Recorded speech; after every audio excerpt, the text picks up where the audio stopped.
Alright guys, welcome back to the channel. Now today we have here a brand new device from Nothing. It's called the Nothing Phone 3A Pro, and what I'm going to share with you is entirely my first impressions, my own usage experience. I'm not going to be looking at the brief. We're not going to talk about the numbers, specifications. You can go and check out the website for that, but we're going to talk about actual user experience. Let's begin the video right away. Now first things first, in terms of the design is something that I like a lot. I personally feel that Nothing has done a very good job in making sure that everything looks great. Gray is one of my favorite colors, so naturally I liked it a lot as well. The only thing that I feel should be improved is probably the build quality, because being a pro device, I expected a little bit more. Everything just feels very plasticky and feels like a toy. If you just look at this camera sensor over here, the silver gray thing surrounding it, it looks like something you find in Toys R Us. Anyways, entire phone feels very plasticky, but the design itself, it looks good, color looks great. All in all, still, I would say, somewhat satisfied. Now moving on, let's talk a bit about the performance. So right now we are getting the Snapdragon 7S Gen 3. Comparing it to my Phone 2A from before, the Dimensity chipset, it's a slight improvement. I wouldn't say it's a massive jump in terms of performance. If you are someone who's been using the 2A, you would feel very familiar with the 3A Pro. And that's because the 7S Gen 3, just in terms of benchmark scores, you can see on your screens, it took about 40 seconds quicker to complete the entire Geekbench test. So yeah, it's better, but it's not like massive improvements. Now, a very quick note on the brand new Nothing OS 3.1 actually. I already did a full comprehensive video about Nothing OS, so go check that out. It's everything that you would get on here. But again, a few things I want to highlight. Number one, I did wish that the brightness slider is something that we could have fixed onto the notification panel, so we don't always have to drag down twice. And number two, the good thing here is that everything still just flies. It's very close to stock Android, which I think a lot of you will love and appreciate because it's just a very lightweight UI. Alright, great stuff. Now moving on, let's talk a bit about the display at the front. We have here a slightly larger display compared to the 2A, just ever so slightly larger.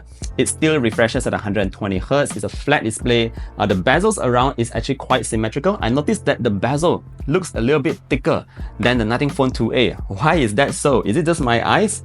Yeah, it looks thicker than the Nothing Phone 2A. Furthermore, I feel that the image quality coming off of here is not as great as something that I would see on a Realme phone, or maybe a Redmi device, the Note 14 Pro Plus or the Realme 13 Pro Plus 5G. Those phones have very good displays for their range, which I think this Nothing Phone 3A Pro sits at the same rank as well. So the display could have been improved, but it still looks very similar to the 2A.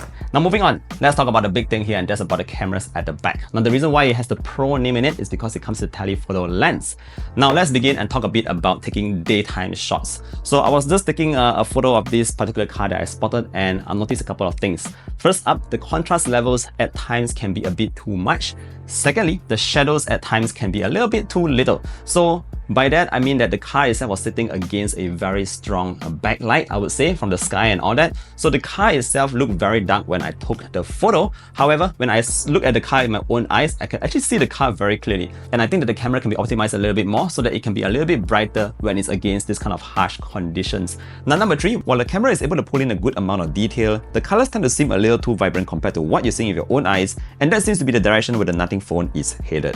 As for the periscope lens, I think it is a pretty good one, as it is able to capture in a good amount of detail while keeping the white balance quite close to that of the main sensor. Now moving on to the night photo is actually quite surprising here because it was actually able to take a very good shot. So I was actually out and about taking photos of the Twin Towers, and bear in mind it was like 1 or 2 a.m. so the lights were already shut off, but the phone was still able to pull in a lot of light and actually gave me a very good shot. So I'm very satisfied with the night photo on the Nothing Phone 3A Pro. Now in terms of video, now it maxes out at 4K 30. The stabilization is actually very good because I took all these shots that you're seeing on your screen now handheld. It actually captured in a lot of detail, and the issue that I mentioned earlier on with the photo isn't here in video. I could still see the car very clearly even though it was against a very harsh environment, which I think is great for the video on the Nothing Phone 3A Pro. Definitely an improvement compared to its predecessor. Ultimately, I think that the cameras on the Nothing Phone 3A Pros are fairly decent, but it is exactly what you would expect from a mid-range phone, which is what this phone really is. So that's just my thoughts on the camera. Now let's move on and switch gears and talk about the battery. Now the battery life itself has been phenomenal. In my opinion, it has been great. I've been taking a lot of photos, videos, yada yada, using it throughout the entire day, navigation, but it still held up very well. So it's going to be a great battery if you're someone who uses your phone extensively. The only thing is that you don't get a charger in the box just like before, so you got to go and source your own charger. Now one final point, the final thing that I want to talk about here is actually in terms of that essential button at the side. Now this button actually allows you to take a screenshot or record voice notes, and this is something that I do not do at all. So the button itself has been very redundant for me personally.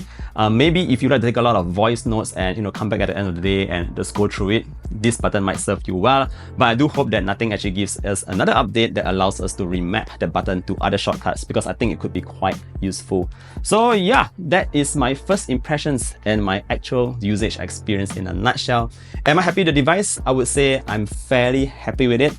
I still think it could be better in a lot of places. For example, the build quality could be better. It really feels like a toy, guys. Very plasticky, especially this lens cover at the back. Furthermore, the cameras could have been way better. I think it's already a good start, by the way. The performance, again, is very incremental compared to the 2A. Maybe another chipset could have been used. I'm not sure about the costing over there. They need to keep the cost low, I suppose. And overall, the display itself, like I said, could have also been improved to be better like the ones on the Redmi and the Realme mid-range devices. The whole point here is that, basically we have a lot of other competitors already in the market. I still think of this device as, same level as them, because they are offering almost the same thing, not just in terms of performance, but also in terms of the cameras. Let me know what you think about this device, guys. Do you plan on getting the Nothing Phone 3A Pro? Let me know down in the comment section below. With that said, thank you for watching today's video all the way to the end. Appreciate you guys here, and I look forward to seeing you guys in the next one. Take care, stay safe, and bye-bye.